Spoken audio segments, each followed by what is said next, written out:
I don't belong to the punks, I don't belong to the rockers, I don't belong to the rappers, I don't belong to anybody.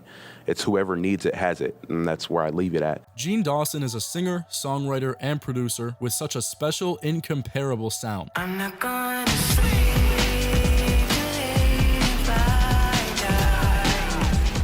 His sound is a fusion between rock, punk, hip-hop, and alternative, making him one of the most unique artists in the scene. Gene was born December 22nd, 1995 in San Diego, California, and he grew up near the border between San Diego and Tijuana. In his early life, Gene would take a bus across the border of Tijuana to Spring Valley so he could attend elementary school, spending his time listening to multiple genres of music, notably hip-hop, grunge, and Spanish rock. Both of his parents had such an impact on him musically, and because of this, Gene decided music is what he wanted to pursue at the age of 13. After graduating high school, Gene moved to Los Angeles to study film at California State. Although he loved film, music was still his main focus, as he would buy studio equipment with money that was supposed to go towards his books. With this equipment, he recorded his first album, Bad Sports, in his dorm room. This album was released May 17th, 2019. In an interview, Gene spoke about how out of place he felt while in college, and wishes he experienced things differently before he dropped out of school. My college experience is very different because I spent a lot of time just ruminating in my own thoughts,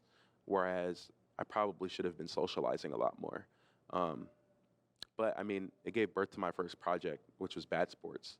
And I made that in my dorm room with one guy, and that was what I did in college until I dropped out. So if I could go back, I probably should have just been going out and not thinking so much about things and not being so heady about everything. On October 23rd, 2020, Gene released his second album, Pixel Bath. It includes 13 songs with only one feature. Track 2, Triple Double, features A$AP Rocky. Pixel Bath is one of those albums you can listen to multiple times and have a different favorite track through every listen. I've been listening to this album for almost 2 years and it still sounds just as fresh as the first time. And I occasionally find myself picking up on new instruments, effects, and textures that I didn't notice previously. 7 of the songs have music videos. 4 of them were released before the album. The Devilish music video was released the day the album was released, and the final 2 videos for Dummy and Pyrotechnics were released much later in 2021. I highly recommend you watch these music videos. They're all very creative and shot very well. Chaos Now is Gene Dawson's latest project, released October 7th, 2022. 3 of the songs have features. Track 4, Kids Eat Pills, features Isaiah Rashad. Track 6, Bad Fruit, features Earl Sweatshirt. And track 10, Black Michael Jackson, features George Clinton. Chaos Now, in my opinion, is Gene's most consistent body of work. From start to finish, this album tells a story, and each song leads into the next in perfect fashion. Leading up to the album, Gene released a series of 12 short videos corresponding with the track list. They range from 11 to 28 seconds, and in them, Gene narrates poems he wrote, except for part 6 where he just pisses on a picture of R. Kelly. If you haven't listened to this album yet, I suggest watching the short clips right before you get into it. I'll leave a link in the description to the playlist of videos. Gene Dawson's music is getting better and better with each release, and if he continues to innovate and bring new sounds to the table, there is no doubt in my mind he'll become a mainstream talent and a Grammy Award winner.